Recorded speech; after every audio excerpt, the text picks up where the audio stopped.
Good evening, ladies and gentlemen. Welcome back to D-Backs Dispatch. Got the trio here tonight.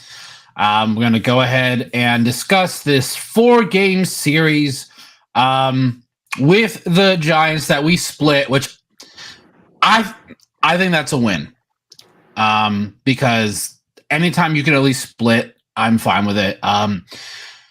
So obviously a series win is always nice, but the fact that we didn't lose this series, I think, is a major win, especially what's happened with this team over the last 4 days. I think that's a massive win. So we'll just go ahead and jump into game number one. Game number one, which was on Thursday, which Ryan Nelson started the game. And that's kind of the first big story of the weekend. Ryan Nelson got a comebacker. I still was not able to see where exactly it hit him, but it looks like it's like, yeah, it was like right around, like not quite on the elbow, like dead on the elbow, but I think it was in that area. And so, yeah, that was, at first that was a little scary, because he immediately ran into the dugout after making the play. So I thought that was great. And then we found out right elbow contusion, and he was placed on the IL. So hopefully it's not too bad. Gabe, what were your initial thoughts kind of when you saw what happened to Ryan? I mean, it's always scary when somebody gets hit or injured, especially in that hand area as a pitcher. It's like, oh no, is he going to be out? I think it was his right hand too. So like, you always worry when something like that happens. So hoping, I mean, it doesn't seem like there's to be any real damage to it. You just put on the 15-day IL, and it doesn't seem like there's anything else, any other news about it really. So hopefully he's able to just, take it easy. I mean, we got Slade up. I mean, we're going to talk about it later with Merrill too, but we have, I think, enough guys to just weather this storm. If Ryan's going to be out for at least a couple of weeks, but hoping, it's something. Oh, that's it. It was a contusion, so it shouldn't be too long. Hopefully, there's no real delays to him. But yeah, hopefully he gets better and we can see him come back. Because I mean, he was dealing pretty well his last few starts. So it's unfortunate, but you can't really predict those types of injuries, really. Yeah. I think the reason he'd been so dominant is he found a secondary pitch that was just like, I think his confidence in his cutter was definitely getting there. And I think that's a huge, because we know how good that his forcing fastball is.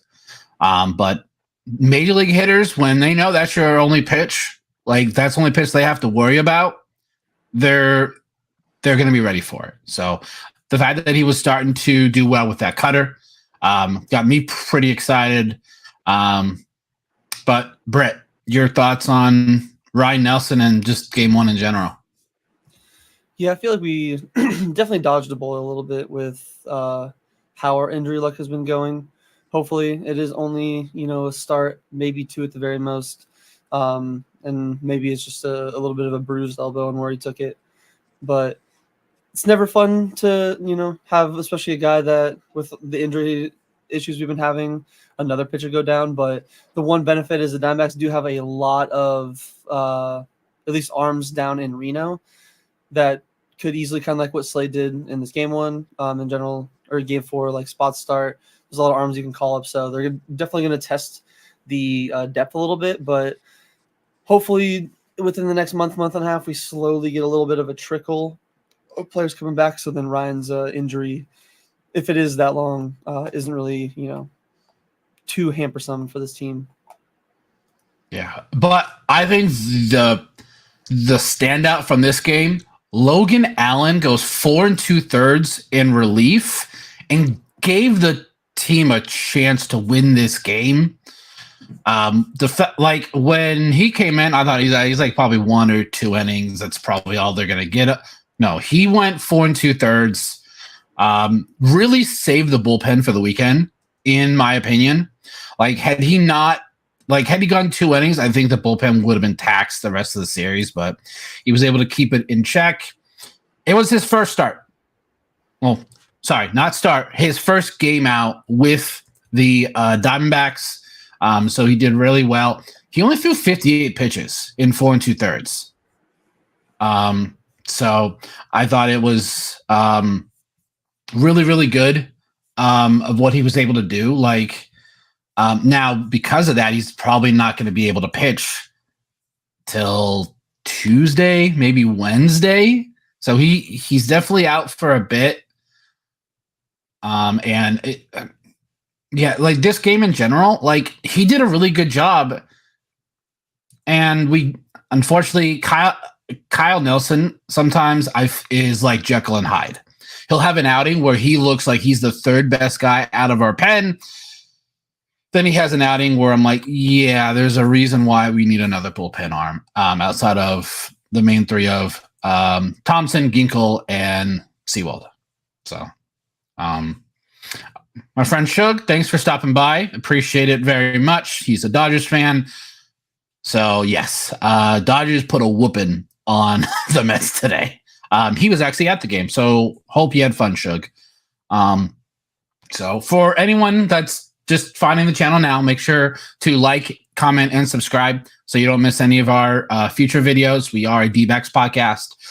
We do series recaps, and occasionally we'll go live after a game, depending on what happened, like we did on Friday, which was really, really fun. But no, game 1, we went scoreless.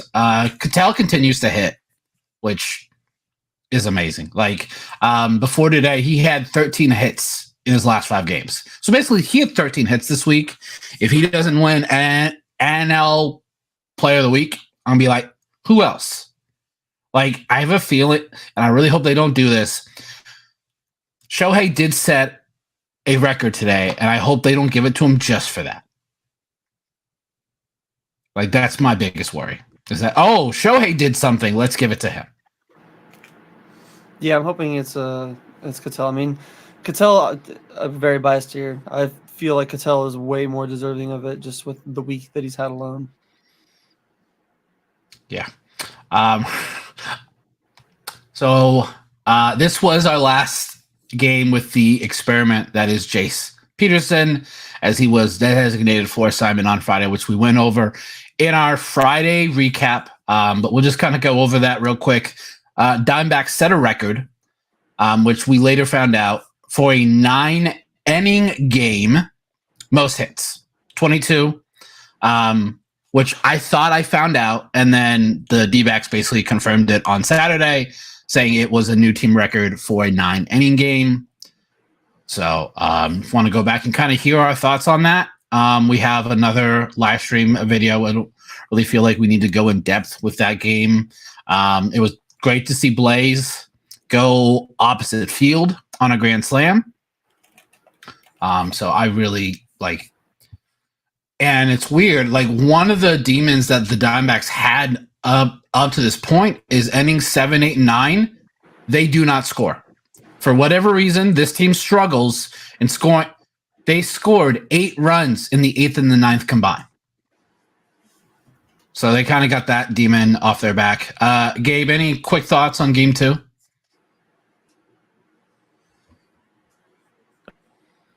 Yeah, it's just You are muted. we were talking about it on Friday. So it was just a good game overall, altogether, like a good team win, which is something that we haven't really seen lately. Usually it's just 1 or 2 standout guys and then that's it. But this time it was the whole team getting involved. So I was happy to see that. And then with J-Mons going 6 innings, super efficient. Then the bullpen logging it down. Like, there really wasn't any like real drama there, especially once all the runs got on the board. And then yeah, I mean, seeing Jason out of the lineup, it seems to inspire some confidence in these guys a little bit. Yeah, it really was. This was Justin Martinez, very quick one game outing as he was sent back down to Reno. He was only sent down because Merrill's hurt. I think they would have given him a little bit longer of a leash, but it's the same thing that happens every single time. His command, like he throws fast, he has good pitches, but they're always out of the zone. He had 3 walks in the 1 inning.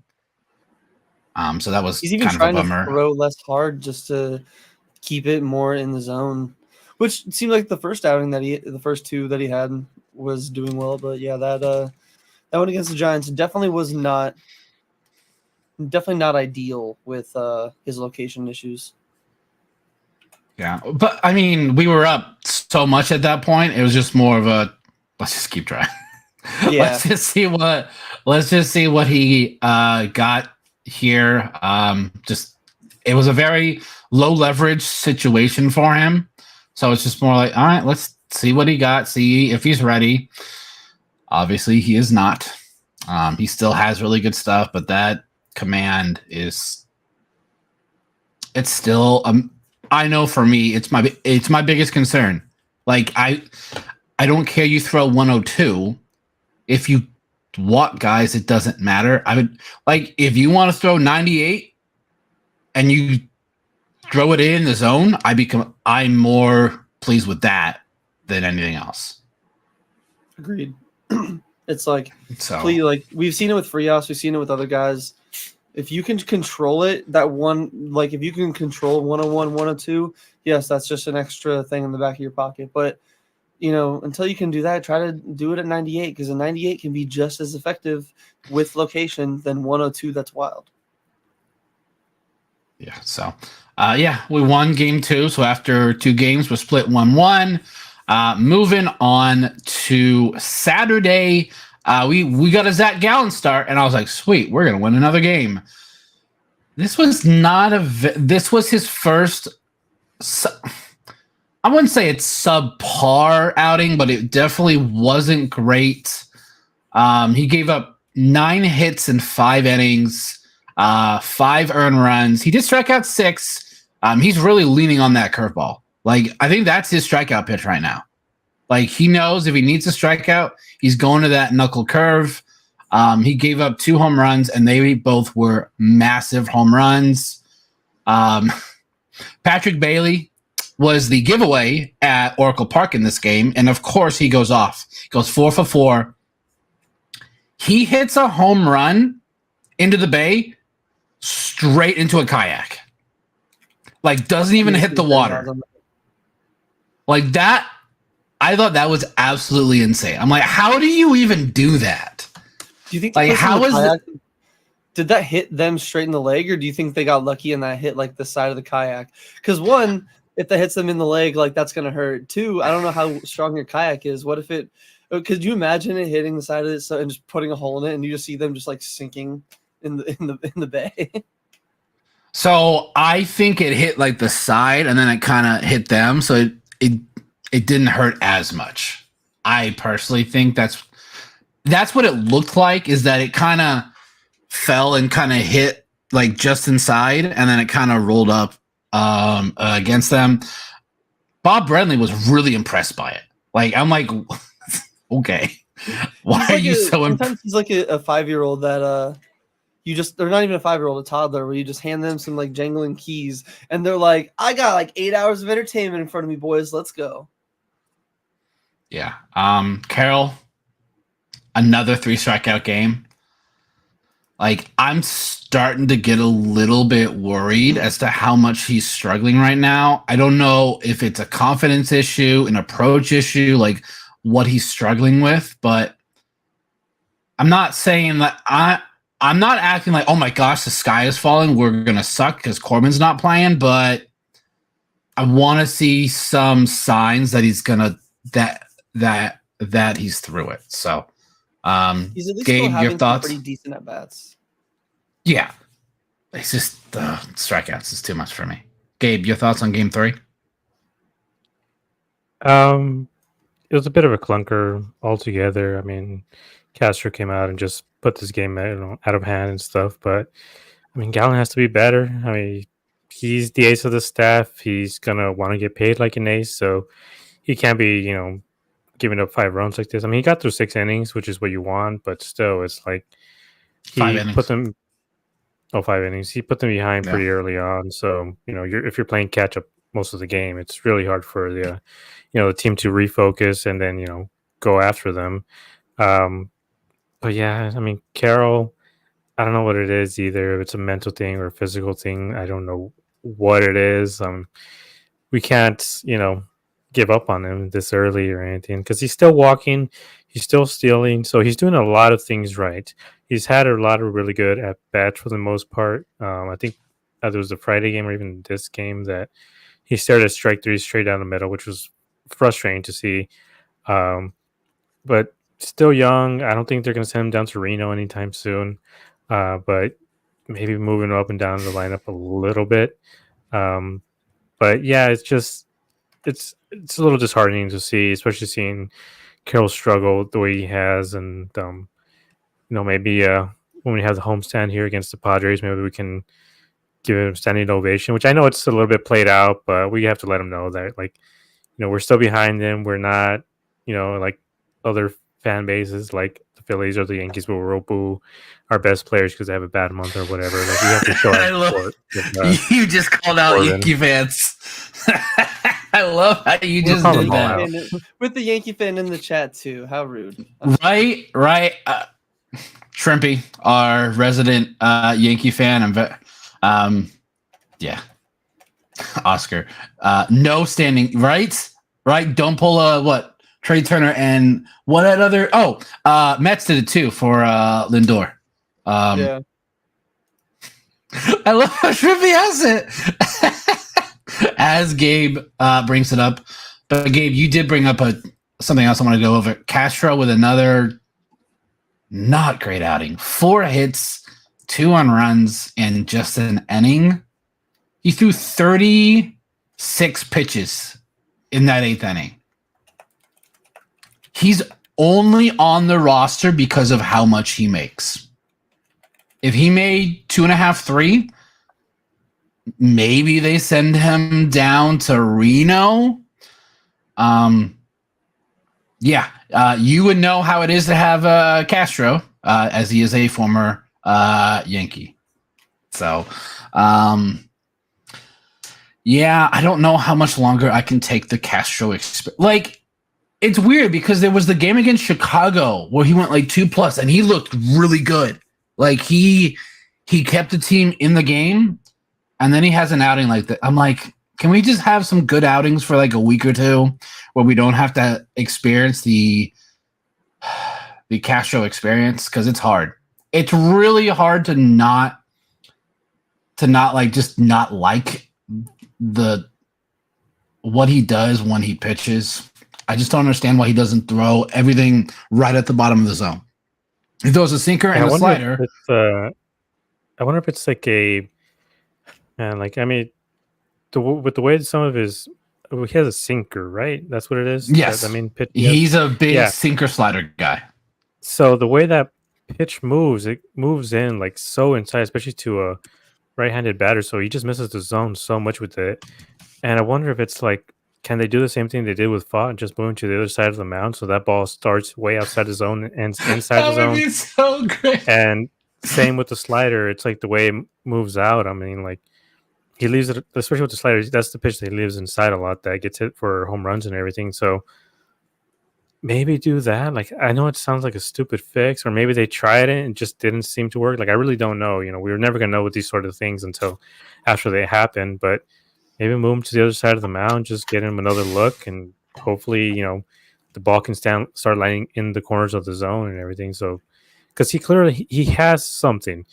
He's shown flashes of brilliance before, so it's not like he's some scrub, which I know sounds crazy to say sometimes, but he has electric stuff, and I think he could be a lot better than he is.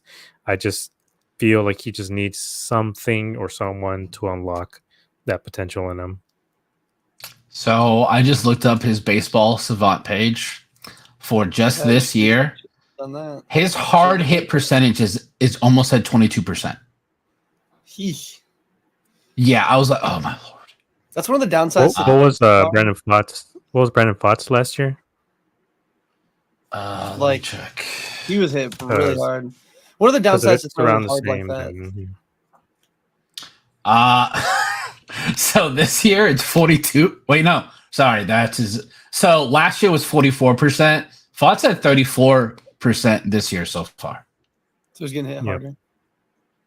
Yeah. Yeah, he's definitely getting hit pretty hard there. But yeah.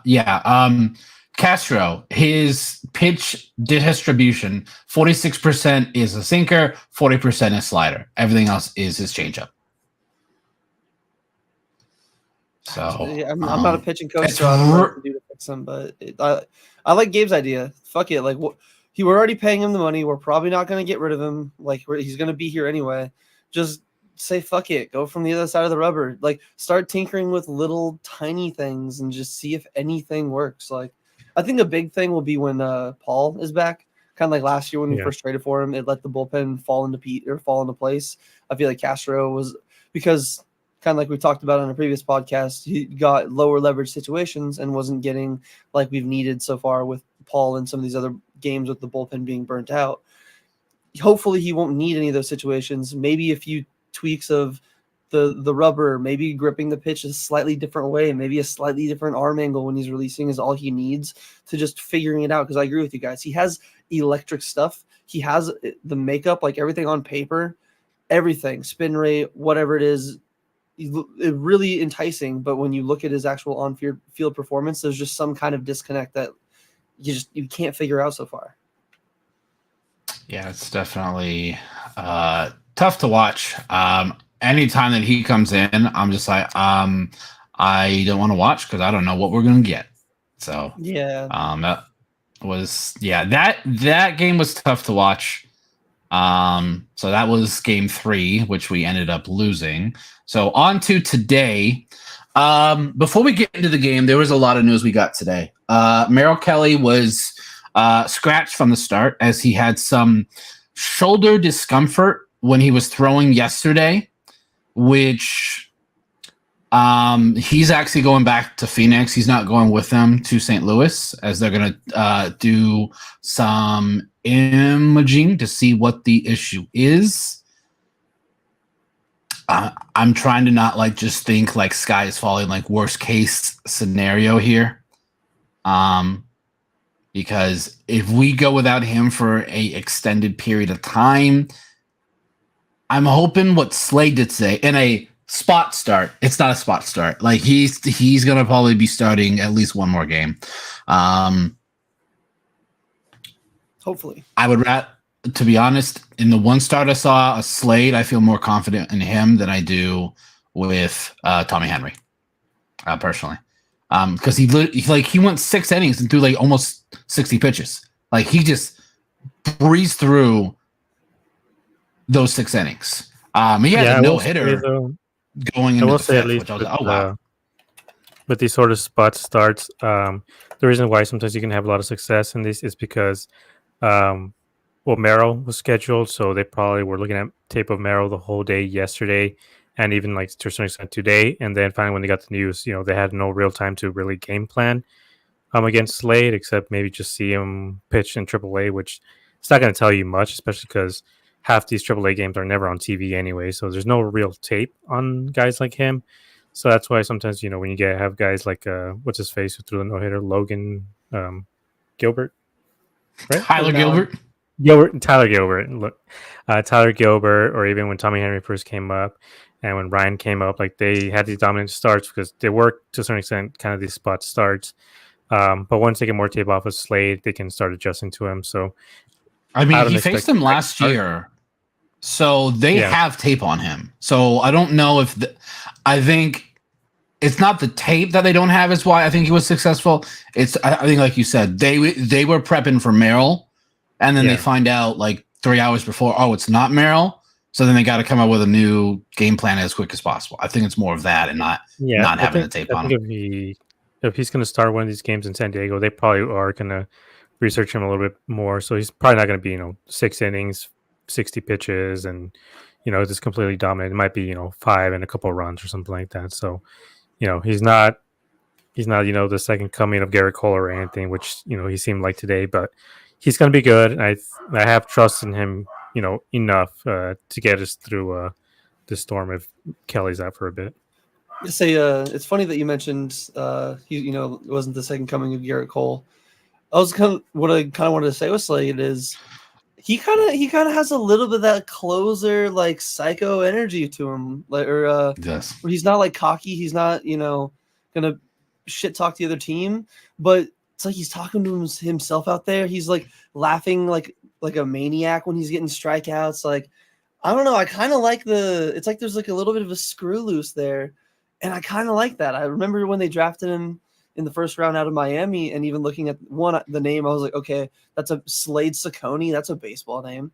Looked at the highlights, and the dude just is a dog. And I'm glad we're seeing it translate from college through the minors, and especially today, like 6 innings, 64 pitches, and like you said, a spot start when the bullpen really needed it. Like that was huge. That was huge of him, and I'm really, really excited to see him hopefully get a few more starts.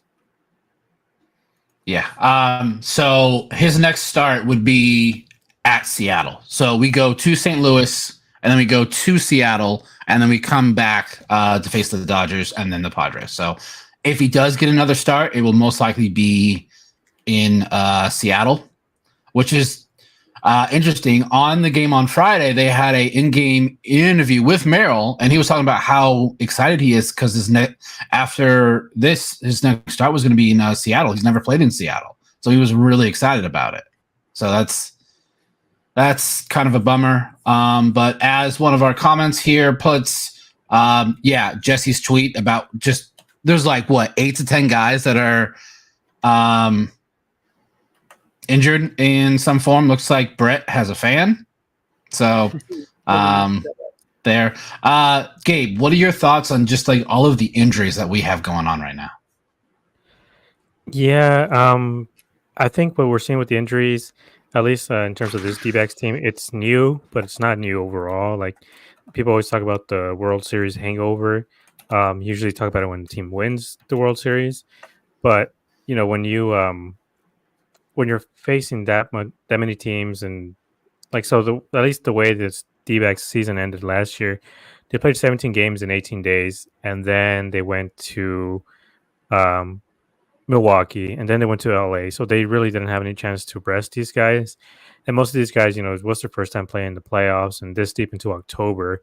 So a lot of these guys are logging so many more innings, so many more at bats than they're used to, especially guys like Gallen, who pitched like 240 innings. Same with Merrill, and then guys like Alec, Corbin, Perdomo. Like they're facing stiff competition over and over again for a month straight, and especially because once they went to the World Series, like the vibe had completely changed. This team was clearly exhausted by the time they got there, and I think to a certain extent, it's he would say I think too that's Hazen's fault for not getting more depth, because he did have to play these guys. Like there wasn't the Rangers had guys where if Seager wasn't going to be able to take an at bat, they had another guy back there who can hit just as well as Seager. And the D-backs, if they took out Cattell, they had no one else. Every guy on their team was the best guy, and the bench guy that they had would either be DFA'd or he would be third on the bench on some other team. So that really, put in a lot of workload for these guys, and a lot of them didn't stop. A lot of them actually went, continued their workouts and stuff after the World Series ended. So November, December, a lot of these guys were playing winter ball, especially because they're young and they're not making a lot of money in the majors, and they pay you in cash in a duffel bag when you play winter ball. So they need a little bit of extra scratch, especially with those new chains that they all got from Alec. But yeah, so then they've had no real offseason. So I think that's kind of what we're seeing now is the ramifications of that. And this has happened every year. I think even 2002 with that D-backs team, they had a lot of injuries, especially later in the season. So we're getting a lot of these injuries early in the season because Merrill, logged about a lot of innings. Alec, I know the turf can really mess with some guys, especially with the hamstrings. And I think that's what we're seeing a lot, hamstrings, knee issues. Like these guys are logging in a lot more innings. So hopefully, they're able to rehab and rest. And most of these are more precautionary It's early in the season. But you don't want to fall behind in this division, and even in this. I was gonna say conference, but it's not freaking conference, but this league, yeah, they don't want to fall behind because Brewers look good, Pirates look good, Reds look good, Padres, Giants. Pirates always do this though. Like they always have a good first 6 weeks. They're a little different though, especially because they're a little bit better this year. They could call it Paul Skeens, and I don't know, man. You had Paul Skeens to that, and I could buy some Pirates stock. I could maybe jump on the Pirates Central Champions bandwagon. Yeah, and the thing is, and even if they don't, get into the wild card, they can be a dangerous team to face in September. If they're all clicking and this team is, in disarray a little bit, it doesn't matter if they're, 65, 70 wins at that point. Like if they're clicking on all cylinders, like any team can beat this team. Like you can get swept and then suddenly it's like, oh yeah, we missed the playoffs. So hopefully they're able to ride the ship quick and be able to at least secure a wild card spot before, maybe 2 weeks before the season ends, so we can get some of these guys off their feet finally. Yeah. I mean, the thing with the NL West right now is no offense to the Rockies, but we don't need to worry about the Rockies. But all 4 teams right now are within 2.5 games. Dodgers only have a 1-game lead over the Padres. We're only a half game back of the Padres. And then with today's win, we're 1 game up on the Giants. So I think the NL West, everyone's struggling right now, so that's good. Because we know Dodgers eventually are going to get it figured out, and they're going to go on like a month where they go like 26-4, where all of a sudden they're going to be up by like 6 games, and the next thing we know, that is, that is it. So when I saw this comment, I thought I knew who it was. Life in Focus Entertainment. Thanks for the kind words, my friend Ethan. You want to know how I know it's Ethan? Because he knows how much I do not like Pavin Smith. As soon as he posted this comment, I knew exactly who it was. I don't love Pavin Smith. I don't exactly enjoy watching him play. But he's fine. You're the leader of the Pavin Smith fan club. Your Gmail is actually at #1 Pavin fan. No. I would have been in favor of this if Jace was still on the team, but the fact that they decided to designate for assignment Jace, I don't think they need to rush up and bring in Wong, unless the news we got today with Blaze basically going out with a cramp is something to be concerned with. But just have some bananas and drink some Gatorade, and I think we should be okay. Yeah, he's a big Pavin Smith guy. So that was a whole thing that we went back and forth on during the postseason last year. And then like 1 game, he basically had a really big hit, and I was like, "Damn it!" When he got the pinch hit, yeah. You were like, "I'm gonna never hear the end of this." I'm never gonna hear the end of this.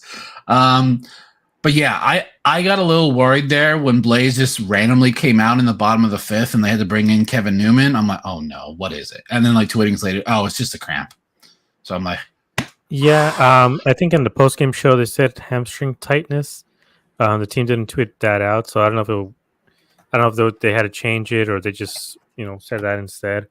But there were some comments about like, oh, why would you take him out? It's just a cramp. I'm like, have you guys ever cramped up? That thing hurts. Like, and dude, it can take sometimes I cramp when I'm in my bed and I stretch. That shit freaking like you can't do anything with a cramp, y'all. So no, like cramping freaking hurts. Like you can't move. Like it's really hard to walk, and like you'll see guys when they cramp on the field, like they have to limp. Like it's really hard to put pressure on that leg when you're cramping. So just drink more water, Gatorade, and have some bananas. Yes, I think I tweeted out that he went to the school of conditioning of Merrill Kelly. Like we don't want to see him, have these issues too. So drink some what's it called? That Pedialyte. Drink electrolyte, baby. Get those electrolytes in you. Get some bananas in you, and should be good to go. Or salt tablet or something. Corbin Carroll did his best Alec Thomas impersonation today. He made a spectacular catch in the outfield in deep center. Like he just puts his glove up there and snags them. Like, oh, that is a great Alec Thomas impersonation. So really good. He may not be playing offensively very good.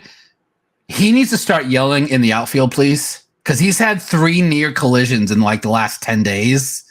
And I think it's just because he's not loud out there. I think it's, and they were near the wall with Lourdes today. So I think it's just like he doesn't yell. Like he's like, I got it. But like when you're that close to the wall, to the stands, you got to yell it. Yeah, I think also I was talking with this with my brothers. I think the outfielders are actually playing different with Carroll than they do with Alec, because when Alec is going after the ball, you expect him to catch it. That's kind of like what you're expecting. So whenever I've seen the outfielders run after a ball, they play behind Alec as like more as a backup role in case he can't catch it. They rarely ever go straight for the ball. And since Carroll's not Alec, it seems like they're also going for the ball to at least, try to catch it rather than playing backup to Alec, which is normally what they do. And so this is Life in Focus as well. This is his actual, yes, he needs to yell at his bat because his bat is just not. He just needs to just go and rewatch Major League, get some notes on the ritual for Jobu, and he needs to leave a shot in his locker for Jobu, and everything will just fall right into place. It'll be just fine, Yeah. So another interesting battle we had in this series was battle of the best catcher in the National League West. I think Gabby won it Thursday and Friday. Yesterday, Patrick Bailey won it. Today, Gabby was like, "No, this is mine." Y'all need to stop running on this man. Like, what are you doing? Like So I heard it on the broadcast by Brentley. He's saying a lot of guys with good pop time don't have strong arms. Moreno has both. And that is a deadly combination. Normally, you have guys with good arms, but not great pop time, or good pop time, but not a strong arm. Gabby has both. And he had a clutch hit today, late in the game. So basically what happened, I think it was the 6th inning. We have runners on first and second. Walker hits a fly ball to somewhat shallow center, I would say. Suarez makes a very aggressive attempt to get to second, and I was like, okay, that's ballsy. And then they called him safe. Giants challenge it, and the next batter is Gabby, and he singled right up the middle. So because of that aggressiveness by Suarez, they end up taking a 3-2 lead, which in hindsight was really a big hit because we end up winning 5-3. Like, had that not been the case, like, we don't know how that 9th inning transpires. Like, it was, yeah, Gabby is just like, and his bat's starting to come around, and that if he can hit offensively, like, we know what he does defensively. And Tucker Barnhart's been getting a lot of starts recently, which I don't hate because it keeps Gabby fresh. If we can keep Gabby fresh, I think in the long run. He's not terrible back there either, which is kind of. No, he's not. He's pretty solid. Like, not gonna lie. He's better. He's not Gabby. He's not Gabby. He's better than Herrera. Yeah. And so Ethan said it in the comments there. Gabriel and Lourdes will go down as the biggest robbery in Arizona history. That is, at least so far with the way the trade's going and like all the stats, it's holding true. I do want to at least make sure, we're giving Varsho his flowers, because, hey, without Varsho being traded, we wouldn't have Gabby and Lourdes. So I want to at least appreciate him and the Blue Jays for getting him. But it's good to see him, kind of turning around, adjusting. Always want to see teams have a win-win trade, especially when it's just good players are involved. And he's rarely. Very rarely happens. Like, it's usually pretty one-sided. But I mean, obviously, we think that because we made the World Series the first year. Yeah. Varsho had a spectacular series against the Padres. Yeah. I think he had a homer, 2 doubles, and made 2 spectacular plays on defense. Yeah, and one of the things that when we traded for Gabby, one of the things I heard a lot was, "Oh, this guy's got a lot of comps to Yadier Molina." And dear Lord, I think some of the comps were pretty dead accurate because Jesus Christ, like I saw John Boy had a stat the other day. The fastest pop time in the league so far out of anybody is Gabriel Moreno at 1.76, which is just ridiculous. Which just so ridiculous. Yeah, and so for those of you that don't know, pop time is from when the ball hits his glove to the time that it reaches the fielder's glove at second base or third base. So that's the time that they do, and that's insane. The fact that Gabby was you said 1.7 or 1.97?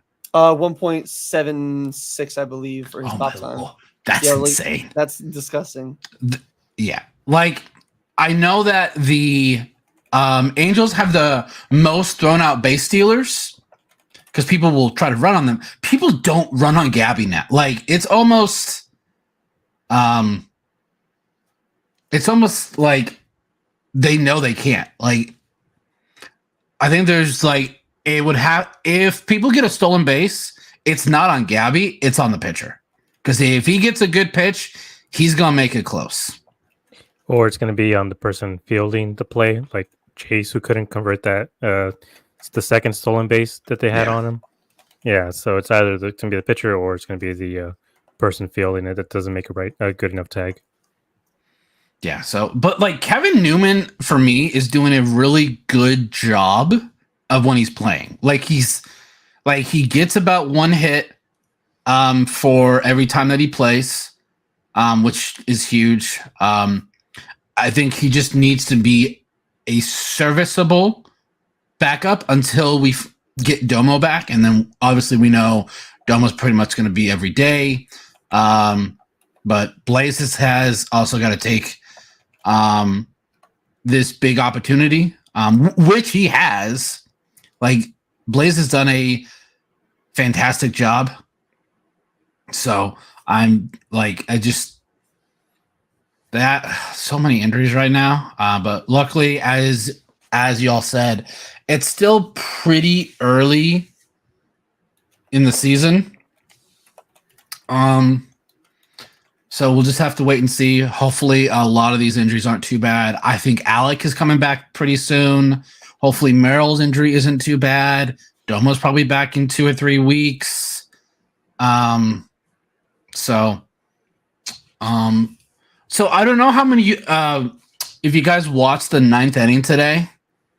In the Kevin Newman at bat, there was a pitch where the home plate umpire said he fouled it off.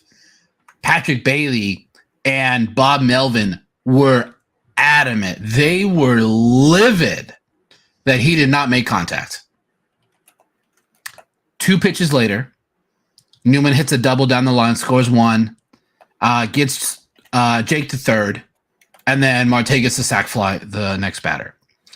And as soon as that run comes in, Bob Melvin is livid. Him and Matt Williams get tossed. Both of them gone. So, like, it's funny. Like, if you go, what was it, 2007, 2008, where they were both on the coaching staff here? So, 2000, 2008, Diamondback coaches get tossed. It was really hard to tell on that play. Did he foul tip it? Did he not? Like, it's really hard to tell. And you can't challenge that. So, like, personally, I like rewatched the thing. I know it's tough. The umpire's there. He's a lot closer. He could hear the sound. Like the sound of a ball hitting a bat before the ground is a very distinct sound. And it's hard for, probably a lot of field mics to pick up that small thing. So it's probably really tough to tell, but I mean, I don't know. I don't think that's the amount of times you see pitchers and hitters swing at a pitch in the dirt and it's not called a foul tip. Like I'm going to trust the umpire and I think he actually genuinely heard a slight, like the seam of the baseball caught one speck of the grain on the bat and made a sound, which again, it sucks, especially if it would have happened to us. I would have been pissed off, but I mean, technically it's a foul ball. I just thought it was funny that as soon as the run scores, Bob Melvin's already tossed.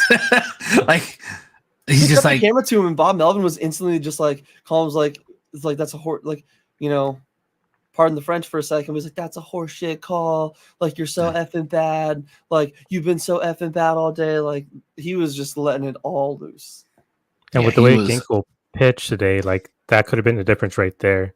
That could have been a 3-3 game instead of a 5-3 win. Yeah, like that is huge. Now, I think if we were only up by 1 run in that situation, I think the way that Gurriel played that ball in the outfield, I think he would have been more conservative on it had it been a closer game. But he's like, we're up by 3 runs at this point. I can take the chance to try and make this play here, because that was I'm not sure what he was doing on that play. That was not one of his better plays. No. So that was definitely not good. But we did split the series, and of course, Nick Ahmed has to have his revenge game. Friday they had 4 hits. He had 2 of them. I was like, of course. He's still really good defensively. Watching the fact that he gets rid of the ball so quickly, I am amazed how quick his hands are.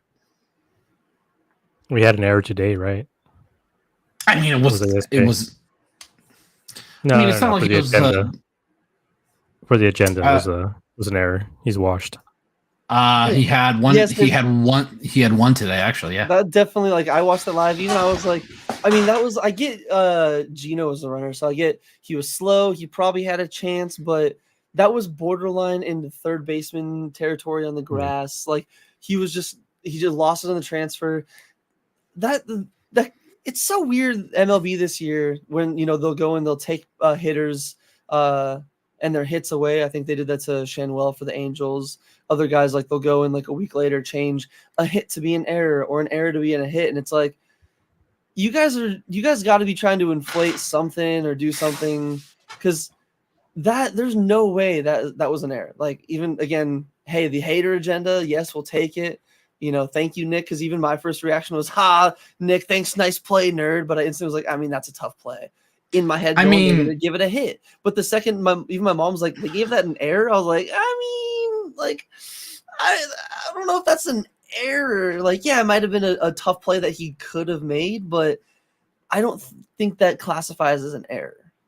Scorekeepers lately, like the last 2 or 3 years, are very hesitant to give errors. Like that play on Thursday with Jace, that single, they call that a single. That is a error. For me, if it hits the glove or it hits your hand, that's an error. To me, I still think his can be a little bit more explained with the fact that it got tipped. I believe it got tipped by the pitcher, so it changed the original trajectory that he was reading off the bat. So I could see how it's a little bit tougher on it could short hop you a little bit. So I'll give him that. But that's where I'm like, I think both of them are singles. Like, I think both of those would be genuine singles. Like the hard hit wall, it was hit so hard, it was a tough hop. Like that kind of thing happens. The Nick Ahmed one, it was hit deep enough into a hole, and it was going to be a tough play in general. It's just, I think there needs to be kind of like a great segue back to the game with the D-backs offense needs to be more consistency. Yeah, I don't like how errors are subjective to that scorekeeper that day. Like, that's what I truly feel like it is. Like, I think it was in the 9th. Giants had another error, and I don't know what Matt Chapman was doing. I think Matt Chapman was trying to do something outrageous, like it was a bunt right in front of home plate, and he's sprinting from third base. His entire momentum is going to first, and he tries to get the guy out at second to get the double play. Luckily, Chapman didn't get the error. It was a miscatched error on Fitzgerald, who's not really a shortstop. Yeah, I thought that was Tyro. That's why, like, when I saw the replay, I was like, that's a play that Tyro would like. That's an easy catch for a second baseman / shortstop to make on. Like, that's just a simple throw to the bag. That was definitely not on Chapman. Yeah, no. And I think it was more of Chapman's like, I have the arm, I can make this play, but I'm like, it's not just on you. You got to realize the guy's got to be able to catch the ball. Some guys just because I think Fitzgerald's more of a center fielder, but he is very athletic. So he's our backup shortstop. He's like a reverse Cattell. And it's also like it was a weird tricky play, especially I guess to be devil's advocate for him. The pitcher had to bend down also for that play because, like you said, the momentum was off for first base. Suddenly turns around, pitcher has to duck, so who knows how much time he actually had to see the ball coming at him. So if he sees the ball and if there's any spin, I mean, from that distance and that speed, those balls always have spin, especially if you're ever sitting next to any of these baselines. Those balls have a lot of spin on them. They come in hard and they just randomly drop. It's half the time it seems like they're throwing some sort of 4-seam or 2-seamers out there on the bases when they're fielding. So, I mean, it could have been either way. I mean, I think it's still an error on him, but I can see why from his point of view he can, have a little bit of difficulty getting to that ball, especially if he's not even expecting it, unless if they've ran that play or whatever. Because, I mean, the ball was straight to the pitcher. The pitcher could have gotten it, but Chappie was there first. So, like I said, it was a weird play all around, but I think they made the right call, although it was a strange play, I think, overall. Yeah, I feel like Chapman feeling that just automatically is in a better position to throw straight to second versus the pitcher trying to get it. Turn around. Spin around, make the throw. So understandable. I mean, hey, it worked in our favor. It was good for us. I'm not going to complain. Yeah, so I love how you said that how the pitcher had to duck. Slade did the same thing in the first inning today on a very slow chopper to third. Suarez is coming in to make the play, and he grabs it right kind of at the level of the pitcher's mound. Slade straight up drops. He just drops to the ground so that Suarez has a clear path to throw to first to Pavin. So, that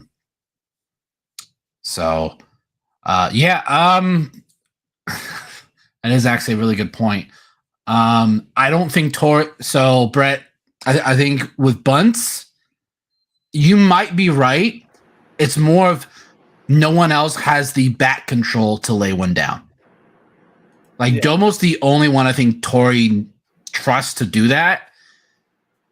Maybe Alec, but anyone else, you're not going to do it with Corbin unless it's a drag bunt for a base hit. But you're not going to have him do one for a sacrifice or Marte. Anyone with decent bat control. Are the Cubs good? I mean, yeah, they're not bad. I think they're really fun, honestly. Overall, I don't think they're going to blow you away on paper. I don't think they're going to be like the Dodgers and maybe even the Yankees. You saw the Yankees. Sometimes they have their games. It's baseball. Every team has their games. But the Cubs, I feel like the Cubs are a little sneaky. They have a roster where some of the names you might not expect, even the series we were playing against them, some of the names in the lineup, I'm I've never really heard this guy. Oh, look at that. He's got 2 doubles and 3 runs scored on the day. Oh, look at this guy. He just hit a home run against us. Especially with, Shota, if he can continue the way he's going. He hasn't given up a run in 18 innings. Be one of the best signings. The Cubs are going to look at the Dodgers and Yamamoto and be like, how much are you paying him again to give up more runs than our pitcher? How much is that again? Yeah, they're 13-9, but they're 2 games behind the Brewers. I think the NL Central is going to be back and forth all summer, so it's going to be really exciting to watch. We are facing a team from the NL Central starting tomorrow. We got a 3-game series against the St. Louis Cardinals in St. Louis this time. So let's kind of just preview the series here. I'm just seeing if they've made any big roster moves since we last played them. They optioned Victor Scott, their speedy center fielder, probably because he was batting 120. Oh, okay. No, I was being too nice. He's batting 085. He might have been batting 120 when he was here. Yeah. But no, that's the only major move that they made since we last played them. So their roster's pretty much the same. So pitching matchups. Tomorrow, games at 4:45 Arizona time. Brendan Pfaadt versus Lance Lynn. We all remember what happened last time we faced Lance Lynn. So I'm pretty excited to see how the encore of that goes. So let's go to Tuesday is TBD versus Steven Matz. I think it really all depends on what happens with the imaging they do with Merrill tomorrow. They'll probably make that decision as to because I think they're going to have to make some sort of roster move. Because they're if the injury is pretty bad and they have to put him on IL, I think they bring up Tommy Henry, which it's fine. I think he'll be again, he's not awful. I just long term, I don't feel confident with him going out there every fifth day. And then Wednesday, we got a really early, we got a 10-15 game. Jordan Montgomery versus Kyle Gibson. So Montgomery facing his former team there. Gabe, any thoughts on the preview going up against the Cardinals? Yeah, I'm excited. I mean, the Cardinals have been scuffling a little bit more since they were last year. I'm hoping they can take the series at least. I mean, with the way these pitching matchups are, seems like they should be able to at least take the series, and it won't be as disappointing as last time. Like, I want to see a revenge game. Hopefully they can tee off of Lynn a little bit more, because, damn, that was so satisfying to watch. So I'm not expecting, back-to-back home runs off of her or anything like that. But like as Oscar's mentioned, I wonder how many times we're going to mention the four home runs on the broadcast. But I mean, they're going to be talking about it until he's out of the game. So I'm excited for them to keep replaying that over and over again. He's probably happy he didn't have to come to Chase Field and pitch here. So, but yeah, I'm expecting him to win the series. I know I keep saying that, but this is a series they should be able to get. Be able to get themselves right back on track, and hopefully get up to second place or even move up to first, depending on what the Dodgers do later on. Get over 500, because right now we're at 11-12. I think they take Monday and Wednesday's game. Tuesday, I'm not sure. Steven Matz did pitch pretty well against us when they were here. So we'll have to wait and see. I personally think that's probably going to be Tommy Henry. So they're going to have to make some sort of move, though, for that. Unless they put Kelly on IL, then they'll have that roster spot so that they can bring up Tommy Henry. Brett, predictions for the series? Predictions, honestly, I'm a bold one. I'm gonna say we're gonna see a slight repeat of the playoffs. We're gonna see 3 home runs off Lance Lynn. Don't know if the same inning or the same game, but I'm gonna predict 3 of them. But one thing that I'm curious on Tuesday, I'm trying to find Reno's schedule. Their website's being a little bit iffy for me. With the Tuesday game being a to be decided day, I'm curious what pitcher gets called up. I personally want to see Mena get the call, see what he's got. Oh, I would love that. But I don't know, because I'm trying to find when he last pitched. I can't find the exact day. There's a few options they could, if they want to go him, Blake Walston. They could call back up Tommy Henry if they want. I don't know what the options are with him and all that. I would prefer Mena just to see what he's got. But like you said, I want to see them at least go in there and take 2 out of 3. Hopefully, try to get the sweep, because we have not yet swept the team this year. Obviously, it'd be really clutch because that would not only get us back over 500, but I think that'd be huge.